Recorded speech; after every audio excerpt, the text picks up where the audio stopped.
The year was 1875, and Sweetwater Creek was nothing more than a collection of weathered buildings clinging to existence. Along the dusty main street of the Wyoming Territory, Margaret Maggie Thornton wiped the sweat from her brow as she hauled another bucket of water from the well behind her father's general store.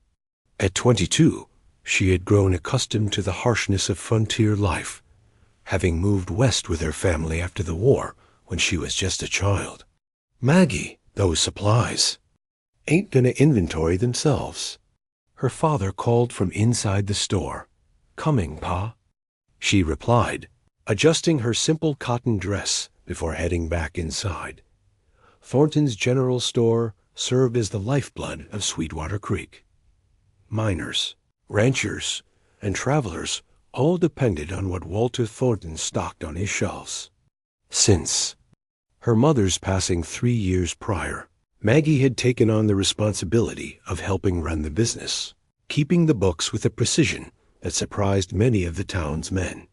"Sheriff Adams says there's been more trouble with the Hawkins gang," Walter said, concern etched in the lines of his weathered face. 3 more homesteads burned out near the Blackwater Ridge. Maggie frowned, marking numbers in her ledger. "That's the 5th family this month. The railroad's coming, and suddenly everyone's land is worth fighting over. It ain't just land, girl, it's power." Walter sighed, stacking canned goods. "Whoever controls this valley controls who gets rich when the steel comes through." The bell above the door jingled, and both Thorntons looked up to see Sheriff Adams enter, his expression grim beneath his gray mustache. "Walter, Maggie," he nodded. "Just wanted to warn you that Hawkins and his boys might be headed to town soon. They've been growing bolder." "We've heard," Maggie said. "Has anyone sent for the army?" The sheriff chuckled humorlessly. "Army's got bigger concerns than one small valley. Besides, Hawkins has friends in high places territorial judge, railroad men. We're on our own here." The conversation was interrupted by the distant thunder of hooves. The trio moved to the window as a lone rider appeared at the edge of town, his silhouette wavering in the afternoon heat. "You expecting anyone?" the sheriff asked, hand moving instinctively to his holster. Walter shook his head, squinting. Stranger, by the looks of him. Maggie watched as the rider drew closer. He sat tall in the saddle, his black hat pulled low over his face. His duster was coated with the dust of many miles, but even at a distance, there was something in his bearing that commanded attention. As the rider reached the middle of town, he slowed his horse, a magnificent black stallion that seemed as unruffled by the journey as its master. The stranger dismounted with fluid grace, tying his horse to the post outside the saloon before disappearing inside. "Another drifter," Sheriff Adams muttered. "Just what we need." But Maggie couldn't shake the feeling that this was no ordinary drifter. Something about him felt significant. That evening, as Maggie finished closing the store, the stranger appeared again, this time walking toward the small hotel across the street. In the fading light, she caught a better glimpse of him, tall and lean, with a face partially hidden by several days' growth of beard. Yet it was his eyes that captured her attention, sharp and alert, taking in everything around him with calculated precision. Their gazes met briefly across the street. He tipped his hat slightly, a gesture both courteous and reserved, before continuing on his way. The following morning brought chaos to Sweetwater Creek.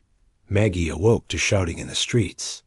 From her window in the rooms above the store, she saw a crowd gathered outside the bank. "They cleaned it out," Old Man Jenkins was saying as Maggie hurried downstairs and outside. "Took everything, including the railroad payroll." "Hawkins?" "Someone asked." Sheriff Adams nodded grimly. "Has to be. Too organized for ordinary bandits. Where's Carson?" Another voice demanded, referring to the bank manager. "Found him tied up in the vault," the sheriff replied. "Said they came before dawn, knew exactly what they were after." Maggie scanned the crowd, noticing the stranger standing at its edge. observing quietly. Unlike the others, he seemed unsurprised by the news, his expression contemplative rather than shocked when the crowd dispersed. Maggie approached him directly, ignoring her father's warning glance. "You don't seem surprised by what happened," she said, meeting his gaze steadily.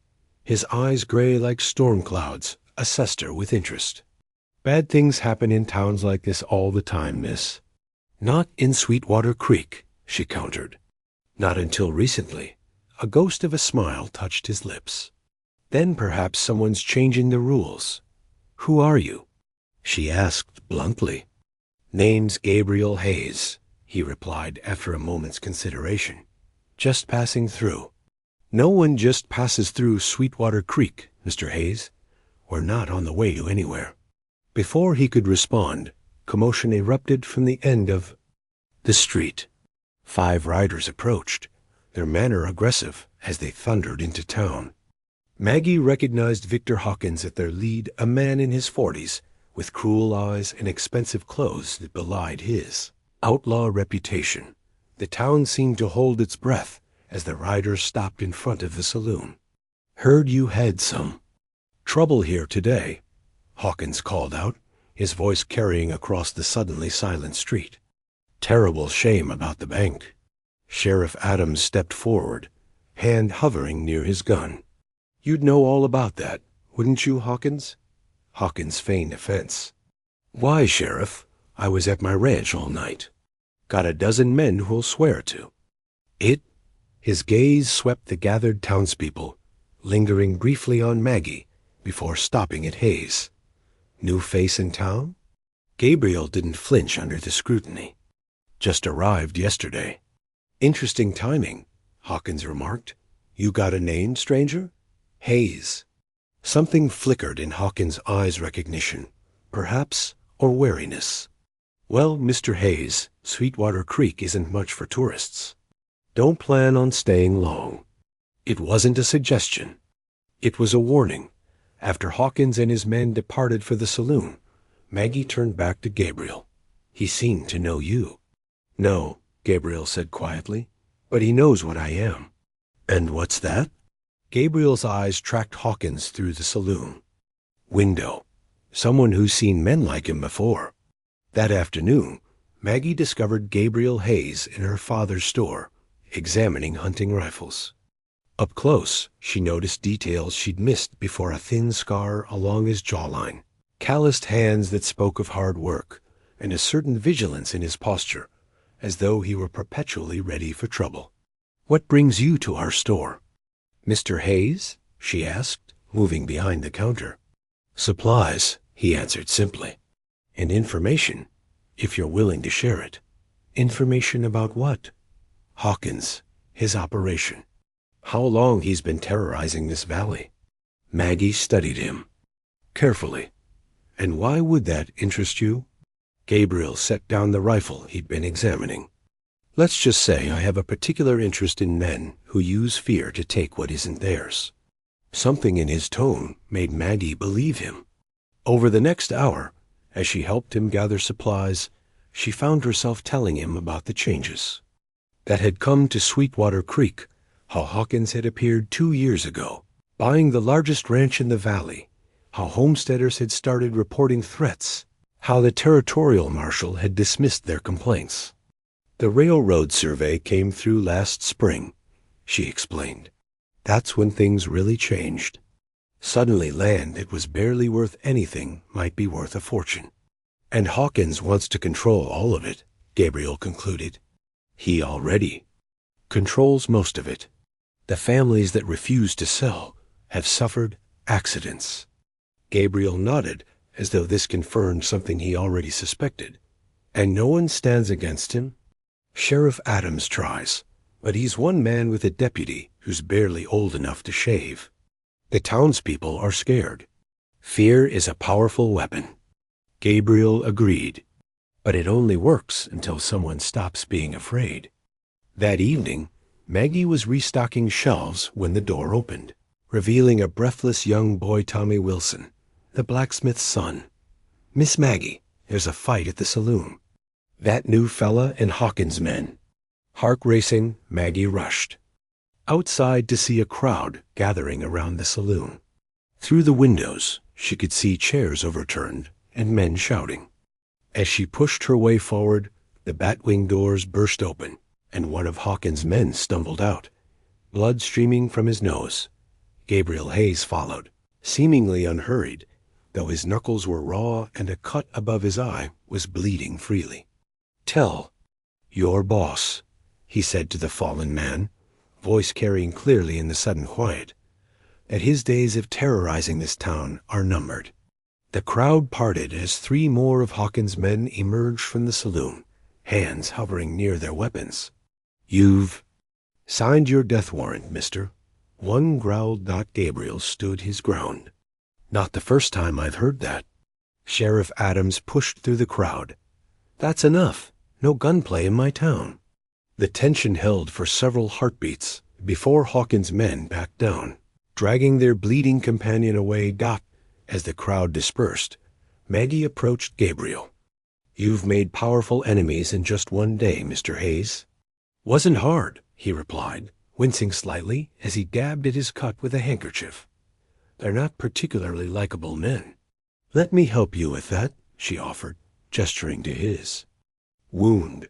Back at the store, as she cleaned his cut, Maggie found herself studying his face more closely. There was something familiar about him, though she was certain they'd never met. "Why are you really here?" she asked softly. The truth this time. Gabriel's eyes met hers, and for a moment the careful guard he maintained seemed to lower. "Hawkins and I have unfinished business." "What kind of business?" "The kind that ends with him paying for what he's done." "You're not just passing through, are you?" Gabriel hesitated before answering. "No, I came here looking for him." "Are you a lawman?" She pressed, "Not anymore." Before she could ask more, the store door opened, and Walter Thornton entered, eyes widening at the scene before him, his daughter tending to the mysterious stranger's wounds. "Maggie, a word," he said tightly. In the back room, her father's concern was evident. "You need to stay away from that man. He means trouble." "He stood up to Hawkins," Maggie argued. "That's more than anyone else has done." "And you think that makes him a hero?" "Girl, we don't know who he is or what he wants. He wants to stop Hawkins." Walter shook his head. "One man against Hawkins and his gang? That's not bravery. That's suicide. And I won't have you caught in the crossfire."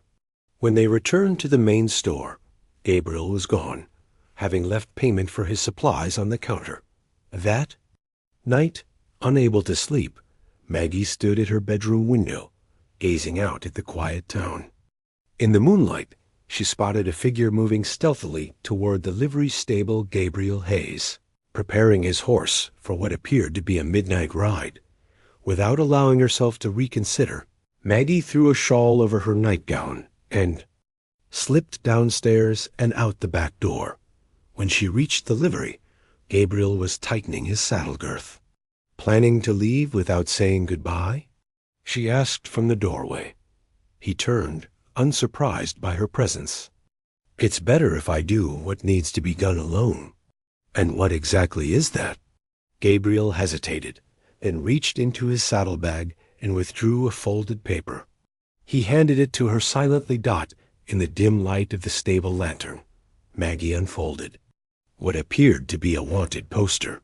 The face staring back at her was younger, clean-shaven, but unmistakably Victor Hawkins. The charges listed included murder, extortion, and theft. 5 years ago, he was known as Samuel Drake, Gabriel explained quietly. He and his gang raided a settlement in Colorado, killed 23 people, including my wife and son. Maggie's breath caught. "I'm so sorry." "I was a use marshal then," he continued. "By the time I tracked them down, Drake Hawkins had escaped. I've been hunting him ever since." "Is that why you left the marshals? To pursue him?" Gabriel's expression hardened.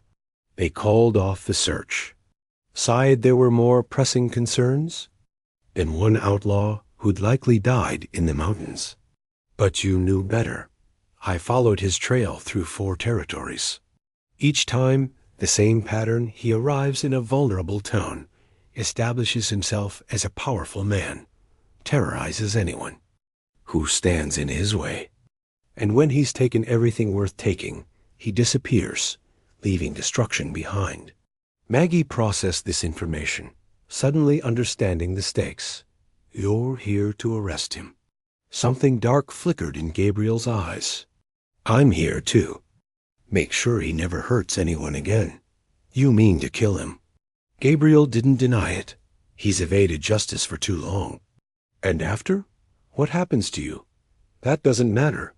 Maggie stepped closer. It matters to me. The word surprised even her, but she realized they were true. Gabriel studied her face in the lantern light. You don't know me, Maggie. I know enough, she replied. I know you're a good man trying to right a terrible wrong. But doing this alone, tonight, it's suicide, like my father said. I've tracked him to his ranch. I know where he sleeps. He'll have men guarding him, dozens of them. Gabriel's determination didn't waver. I've considered the odds. Then consider this, Maggie said urgently. Tomorrow is the town meeting. Everyone will be gathered at the church. Hawkins always attends to intimidate the townspeople when they discuss standing against him. It's your best chance to confront him with witnesses present. Gabriel hesitated, clearly weighing her words. One more day, she pressed. That's all I'm asking. One day to come up with a plan that doesn't end with you dead and Hawkins still in power. After a long moment, Gabriel nodded slowly. One day, as they walked back toward the town, a shot rang out from the darkness. Gabriel shoved Maggie down just as a bullet splintered the wood beside them. Run, he commanded, drawing his revolver and firing back toward their unseen attacker. More shots followed as they sprinted between buildings, taking cover behind a water trough as bullets kicked up dust around them. Friends of Hawkins? Maggie gasped. Likely sent to finish what started at the saloon, Gabriel replied, peering cautiously around the edge of their cover dot in the shadows across the street. Maggie could make out at least 3 men advancing on their position. We need to reach the sheriff's office, she whispered. Gabriel nodded grimly. On my signal, run to that alley. Don't stop until you're inside the jail. I'll cover you. What about you? I'll be right behind you. Before she could protest further, Gabriel rose and fired rapidly, forcing their attackers to duck for cover. Now, he shouted. Maggie ran, heart pounding, expecting at any moment to feel the impact of a bullet. She reached the alley and turned to see Gabriel backing toward her, still exchanging fire with the gunman. Just as he reached the alley entrance, he staggered, a red stain blossoming on his shoulder. Gabriel, she cried, rushing to support him. I'm all right, he grimaced, though his face had paled. Keep moving. Together, they stumbled through the alley toward the sheriff's office, the sounds of pursuit close behind them. As they burst through the back door, Sheriff Adams startled awake at his desk, hand immediately going to his gun. What in tarnation? Hawkins. Men, Gabriel managed, blood seeping through his fingers as he clutched his shoulder. They're right behind us. The sheriff moved quickly, barring the door and peering out the front windows. How many? At least 3, Maggie replied, helping Gabriel to a chair dot as the sheriff loaded his shotgun. Maggie tore strips from her petticoat to bind Gabriel's wound. You should have let me go to the ranch tonight, Gabriel muttered through clenched teeth. Element of surprise would have been on my side. And you'd be dead, Maggie retorted, tightening the makeshift bandage. Outside, the gunmen had taken positions surrounding the sheriff's office. Adams, one called out. Send out Hayes and the girl, and we'll leave peacefully. Like hell, the sheriff growled, positioning himself by a window. Gabriel struggled to his feet. This is my fight, Sheriff. No need for you or Miss Thornton to be caught in it. You're in my town, Adams replied firmly. That makes it my fight. 2. As the night wore on, an uneasy standoff developed. The gunmen occasionally fired at the windows, but made no serious attempt to storm the building. By dawn, the town was beginning to stir, and the attackers melted away rather than face witnesses. Walter Thornton was among the first to arrive at the sheriff's office, his face ashen with worry. "Maggie, are you hurt?" She embraced her father. "I'm fine, Pa, but Gabriel needs a doctor." As the town doctor tended to Gabriel's wound, Sheriff Adams addressed the gathering crowd, explaining the night's events. The townspeople listened with growing anger as they realized how boldly Hawkins' men had attacked in the very heart of their town. "This has gone far enough," the blacksmith declared. "We can't live like this anymore." Others voiced agreement, their fear finally giving way to outraged Dot inside the sheriff's office. Gabriel sat with his shoulder freshly bandaged, watching the townspeople through the window. "Looks like you might have allies after all," Maggie observed. Gabriel's expression remained guarded. "Talking is one thing. Standing up to Hawkins is another." "Then give them something to stand for," she urged. "Tell them your story. Show them the wanted poster." "It's not that simple." "It is," she insisted. "You came here for justice, Gabriel. Maybe that doesn't have to mean blood for blood. Maybe it can mean bringing him to proper justice with the whole town as witnesses." Gabriel's eyes met hers, and something shifted in his expression, a flicker of hope where before there had been only grim determination. "The town meeting," he said finally. "If enough people stand with us." Maggie nodded, a plan forming in her mind. "Then Hawkins will face justice the right way." As the sun rose higher over Sweetwater Creek, casting long shadows across the dusty street, Maggie sensed that everything was about to change for her, for Gabriel, for the entire town. The mysterious cowboy who had ridden in just days ago was indeed going to alter the course of their history, but perhaps not in the way either of them had initially imagined. By noon, word had spread throughout Sweetwater Creek about the night's events. The town buzzed with tension as people gathered in small groups, speaking in hushed tones about the impending confrontation. The town meeting, originally scheduled to discuss mundane matters like road repairs and school funding, had transformed into something far more significant. Inside the sheriff's office, Gabriel Hayes studied the faces of the men who had assembled to form a plan. Sheriff Adams, Walter Thornton, Blacksmith Wilson, and 3 other prominent townsmen. His wounded shoulder throbbed beneath its bandages, but the pain had cleared his mind rather than clouded it. "Hawkins will come to the meeting with at least 6 men," the sheriff was saying. "He always likes to make sure everyone sees his strength." "Then we need to be prepared," Gabriel replied. "If this goes wrong, he won't hesitate to start shooting." Walter Thornton frowned. "There will be women and children present." "Which is exactly why we need to control how this unfolds," Gabriel insisted. "Hawkins is cornered now. He knows I recognize him from Colorado. His only options are to run or eliminate the threat." "And you believe he'll choose to fight, rather than flee?" asked Wilson. Gabriel nodded grimly. "Men like him don't run. It would damage the reputation he's built. Besides, he's spent 2 years establishing himself here. He won't abandon that easily." While the men continued their discussion, Maggie stood at the window, watching as more riders arrived and town ranchers and farmers, coming in for the meeting, unaware of the confrontation brewing. The door opened, and Tommy Wilson entered with a telegram in hand. "Sheriff, this just came from Mr. Hayes." Gabriel took the paper, his expression tightening as he read. "What is it?" Maggie asked. "I sent wires to former colleagues after I identified Hawkins," he explained. "This is a response from Marshal Buchanan in Denver. He's dispatching men, but they won't arrive for at least 3 days." Sheriff Adams sighed. then we're on our own today." As the afternoon progressed, Gabriel shared more details about Hawkins. Previous crimes revealing a pattern of calculated violence that left no witnesses. In Colorado, he posed as a mining investor.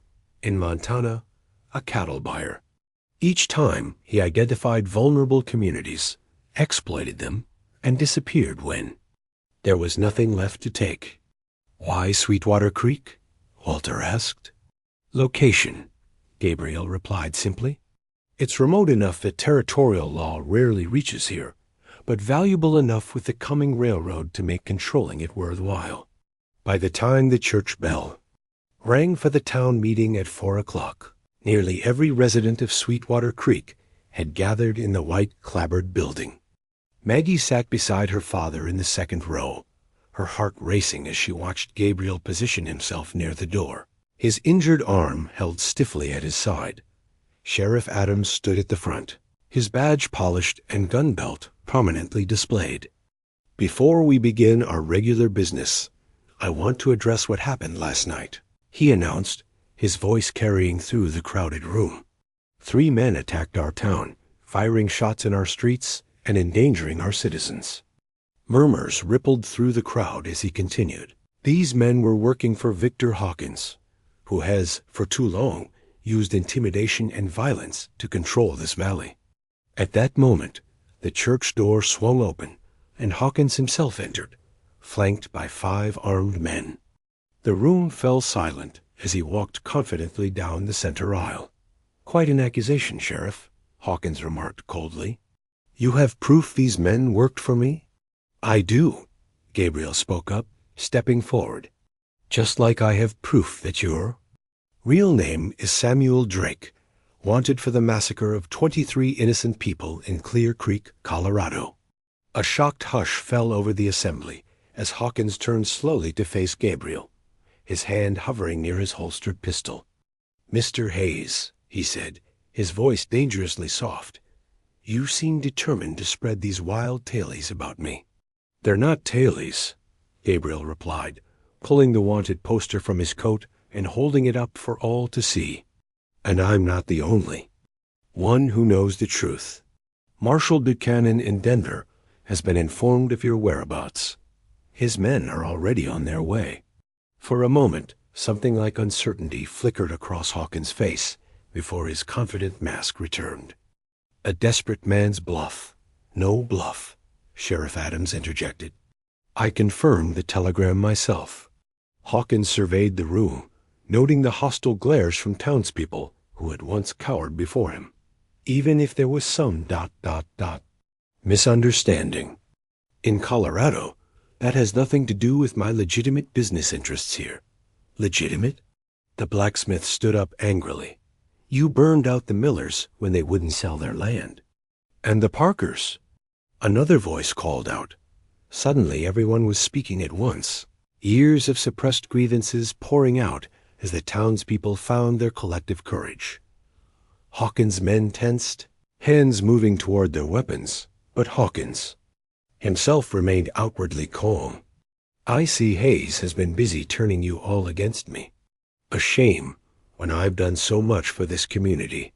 "The only shame," Gabriel replied evenly, "is that these good people didn't know they were harboring a murderer." The tension in the church was palpable as the 2 men faced each other, separated by mere feet, but divided by an unbridgeable moral chasm. Maggie watched, barely breathing, as Hawkins' calculated gaze swept the room once more. "This is how you repay my investments in your town?" Hawkins addressed the crowd. "By believing a stranger's wild accusations?"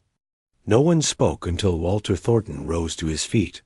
"We've lived in fear long enough, Hawkins. It ends today." "Indeed it does," Hawkins replied, his hand suddenly drawing his pistol. Everything happened at once. Gabriel lunged forward, tackling Hawkins as the gun discharged into the ceiling. Women screamed, men shouted, and the church erupted into chaos as Hawkins' men drew their weapons. Sheriff Adams fired his shotgun into the air. "Enough!" The thunderous report momentarily froze everyone in place. "Drop your weapons." The sheriff commanded Hawkins' men, "You're outnumbered." It was true throughout the church. Townsmen had drawn hidden pistols and rifles, aiming them at the outnumbered gang. On the floor, Gabriel held Hawkins pinned despite his injured shoulder. The outlaws, gun kicked away across the wooden planks. "It's over, Drake," Gabriel said quietly. "You'll answer for Clear Creek at last." Hawkins glared up at him with pure hatred. "You should have killed me when you had the chance, Hayes." "That's not who I am anymore," Gabriel replied, hauling the man to his feet as Sheriff Adams approached. With handcuffs as the sheriff secured Hawkins, his men reluctantly surrendered, realizing the tide had turned decisively against them. Outside the church, more of the townspeople had gathered, armed with whatever weapons they could find. When Sheriff Adams emerged with Hawkins in custody, a cheer went up from the crowd. "Take these men to the jail," the sheriff instructed deputies and volunteers. "Post guards around the clock until the marshal's men arrive." As Hawkins was led away, he turned back to Gabriel. "This isn't finished between us, Hayes." Gabriel watched silently as the man who had haunted his dreams for 5 years disappeared into the growing crowd. The weight that had driven him across 4 territories in relentless pursuit seemed to lift slightly, though he knew it wouldn't fully dissipate until Hawkins faced the justice of a proper trial. Maggie appeared at his side, her face flushed with the excitement of victory. "You did it," she said, slipping her hand into his. "We did it," he corrected. "Your town did it. I just provided the spark." The following days brought dramatic changes to Sweetwater Creek. Riders were dispatched to neighboring settlements with news of Hawkins' arrest. Several homesteaders who had been driven from their land began to return. The territorial governor himself sent a telegram commending the town's bravery and promising additional law enforcement support. 3 days later, as promised, Marshal Buchanan arrived with a contingent of deputies to take custody of Hawkins and his men for transport to Denver. "You did good work here, Hayes," Buchanan said as they watched the prisoners being loaded into a reinforced wagon. "The service could use men like you again." Gabriel shook his head slowly. "I needed to do this. My way. Not sure I could go back to taking orders." "Well, the offer stands if you change your mind," the marshal replied. "What will you do now?" It was the question that had been gnawing at Gabriel since the moment of Hawkins' arrest. For 5 years, his sole purpose had been tracking this man. With that mission complete, he felt adrift, uncertain of his path forward. "I haven't decided," he admitted. That evening, as the dust from the departing marshal's wagon settled, Gabriel found himself standing outside the Thornton store, watching as Maggie closed up for the night. "Leaving soon?" she asked when she spotted him, trying to keep her voice casual, though her eyes betrayed deeper emotions. "I thought I might," he replied, stepping closer. "Nothing keeping me here now." Maggie met his gaze steadily. "Isn't there?" The question hung between them, laden with possibility. Since that first day when their eyes had met across the dusty street, something had been building between them, something neither had expected, but both had come to value deeply. "Your father might have objections to a former lawman with no prospects," Gabriel said softly. Maggie smiled. "My father has been singing your praises to anyone who'll listen since the town meeting. Besides, Sweetwater Creek could use a man with your experience. Sheriff Adams mentioned he's been wanting to retire." Gabriel hadn't considered staying, hadn't allowed himself to think beyond his mission of bringing Hawkins to justice. But now, looking at Maggie in the fading light, he saw a future he hadn't dared imagine, one with purpose, community, and perhaps even happiness. "Are you suggesting I run for sheriff?" he asked, a smile tugging at his lips. "I'm suggesting you stop running altogether," she replied, stepping closer. 5 years is a long time to chase ghosts, Gabriel. Maybe it's time to build something instead. As the sun set over Sweetwater Creek, casting the little town in golden light, Gabriel Hayes made his decision. The path of vengeance had led him here, but it would not define his future. In this unexpected place, with this unexpected woman, he had found something worth staying for. 1 week later, the Sweetwater Creek Gazette printed its boldest headline yet: Former U.S. Marshal appointed interim sheriff. Below the headline was a photograph of Gabriel Hayes being sworn in, with Margaret Thornton standing proudly at his side. In the months that followed, the railroad indeed came to Sweetwater Creek, bringing with it new opportunities and challenges. Under Sheriff Hayes' watchful eye, the town grew without succumbing to the lawlessness that often accompanied such rapid expansion. The Thornton store prospered, adding a second floor to accommodate increased inventory.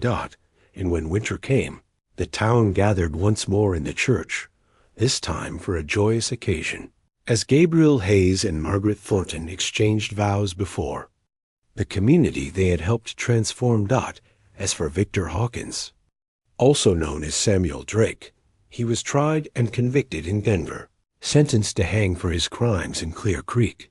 Yet the night before his scheduled execution, he escaped from his cell, leaving behind a cryptic message scratched into the wall. Tell Hayes this isn't over. But that is another story, for another time. In Sweetwater Creek, the legend was already taking shape how a mysterious cowboy rode into town and, with the help of a brave young woman, changed the course of history. In the Old West forever.